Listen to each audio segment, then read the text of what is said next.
뉴욕 증시가 이틀째 보합권에 머물렀습니다. 오늘 증시가 혼조세로 마감을 했습니다.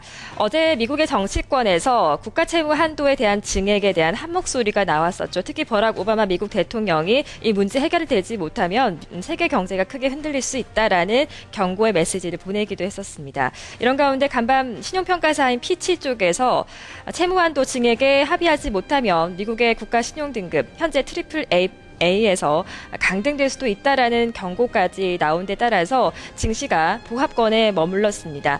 발표가 됐던 경제 지표 또한 결과가 엇갈렸습니다. 소매 판매는 2개월 연속 상승세를 이어갔던 반면에 뉴욕주의 제조업 경기는 6개월 연속 위축세를 이어가는 모습이었습니다.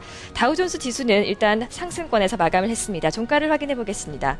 0.2% 올랐습니다. 13,534선의 거래를 마감했는데요. 하루 동안의 차트의 움직임을 계속해서 살펴보도록 하겠습니다. 오늘 개장 초중반 계속해서 하락권에서 부진하게 등락했다는 점을 확인할 수가 있습니다. 현지 시간으로 장 마감 1시간을 앞둔 시점에서 상승 전환한 이후에 증시가 그나마 강보합권을 지켜내는 구간 연출을 했습니다. 장중 고점에서 마감을 했는데요. 업종별 등락을 이어서 살펴보도록 하겠습니다. 혼조 양상 띄었습니다. 금융주와 경기 민감주가 0.3에서 0.5% 정도 올랐고 아래쪽으로 하락한 업종들도 살펴보도록 하겠습니다. 기술주가 0.3% 정도 밀려난 것으로 현재 집계되고 있습니다. 필수 소재 업종 보합권이었고요. 통신주가 0.3%가 밀려났습니다. 다우존스를 구성하고 있는 30개 종목 가운데 상승 상위권에 있는 종목 월마트 그리고 마이크로소프트와 코카콜라 등이 집계되고 있습니다. 휴레패커드는 2%가 넘는 조정이 나오고 있고요. 버라이전 커뮤니케이션스와 머크 그리고 AT&T 등의 순으로 하락한 것으로 집계 중인데요. 다우존스 지수를 구성하고 있는 종목 가운데 특징적인 종목 살펴보겠습니다. 김민지 앵커가 전해드립니다. 네, 특징 종목으로는 휴레패커드 살펴보도록 하겠습니다. 전거래일은 5%대 강한 상승 흐름을 이 종목 그렸습니다. PC시장 점유율 자리 1위 자리를 탈환했다는 소식 때문이었는데요. 하지만 오늘 장에서는 차익 실현 매물을 좀 받아냈습니다. 장중 내내 하락권에서만 움직임 잡혔고요. 2%대 하락폭 기록하면서 거래 마감 지었습니다. 이어서 나스닥 지수 흐름도 짚어주시죠. 3대 지수 중에서 나스닥 지수만이 하락 마감이었습니다. 0.2% 조정이 나오면서 3,110선의 거래를 마감했는데요. 장중 계속해서 부진하게 등락했다는 점 차트를 통해 확인할 수가 있습니다. 개장 초중반 흐름이 그래도 더 나빴지만 낙폭을 줄여가는 시도가 나왔음에도 상승 전환으로의 터치를 전혀 시도하지를 못했습니다. 장중 3,093선에서 3,110선 사이에서 등락을 하던 나스닥 지수 약보합권에 마감을 했습니다. 대형주 위주의 S&P 500 지수는 강보합권으로 마감을 했는데요. 종가를 확인해 보도록 하겠습니다. S&P 500 지수 0.1%가 상승한 1,472포인트의 거래 마감했습니다. 차트의 움직임까지 살펴보겠습니다. 마찬가지로 장마감을 1시간 정도 앞둔 구간에 상승 전환을 했고 그 구간을 지켜내면서 고점 마감을 했습니다. 0.1% 올랐는데요. 미국 뉴욕 증시는 이틀 연속 보합권에서 이렇게 마무리가 됐습니다. 앞서 마감한 유럽 증시 또한 부진한 모습이었고 혼조세로 마감이 됐습니다. 독일 쪽에서 들려온 경제 지표가 좀 부진했습니다. 독일의 지난해 경제 성장률이 발표가 됐는데 0.7%에 그치면서 시장의 전망보다 다소 부진하게 나왔다는 점이 시장의 투자 심리를 좀 위축시키는 모습이었습니다. 먼저 영국의 푸치백 지수부터 살펴보도록 하겠습니다. 그나마 영국의 푸치백 지수가 상승 마감이었습니다. 0.15%가 올랐는데요. 6,117포인트의 거래 마감됐습니다. 차트 등락 살펴보도록 하겠습니다. 상승과 하락권을 계속 반복적으로 등락했다는 점을 알 수가 있습니다. 장중 저점으로 6,086선까지 떨어지기도 했는데요. 낙폭을 줄여나가면서 0.15% 상승했습니다. 업종별 등락을 살펴보도록 하겠습니다.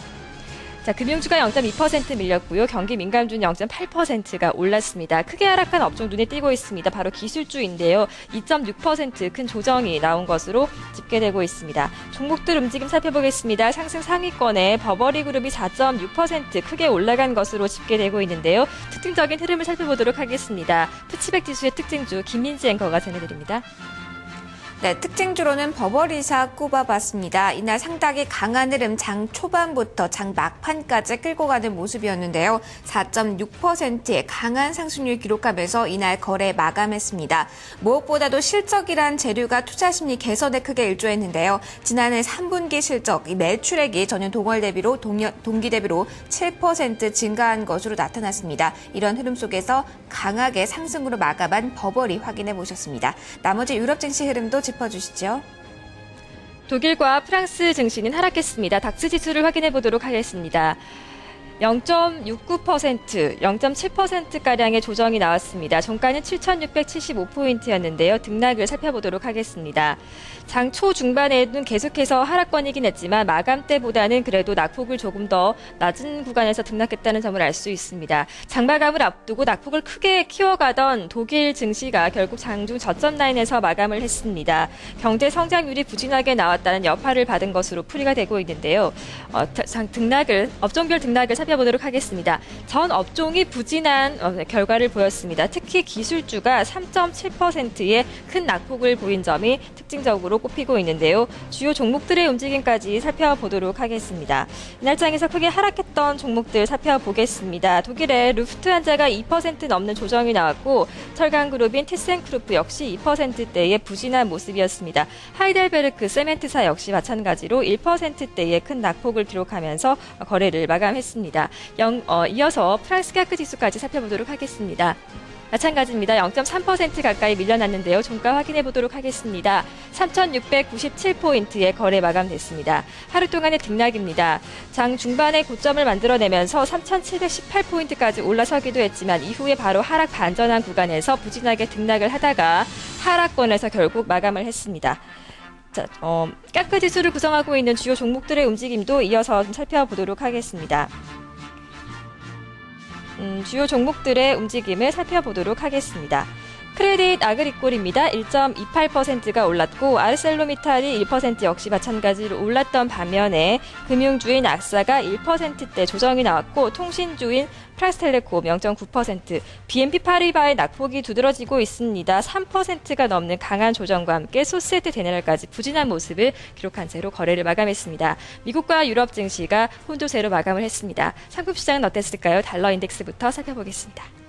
달러 인덱스 0.3% 올랐습니다. 79달러 83센트의 거래 마감됐고요. 미국채 10년물 1.83% 기록했습니다.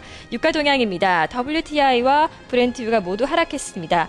WTI는 0.7% 조정이었고 브렌트유는 1% 넘게 하락하면서 110달러 30센트의 거래 마감됐습니다. 금값까지 살펴보겠습니다. 0.7% 올라가면서 1683달러 90센트의 거래 마감됐습니다. 글로벌 장마감 동향이었습니다.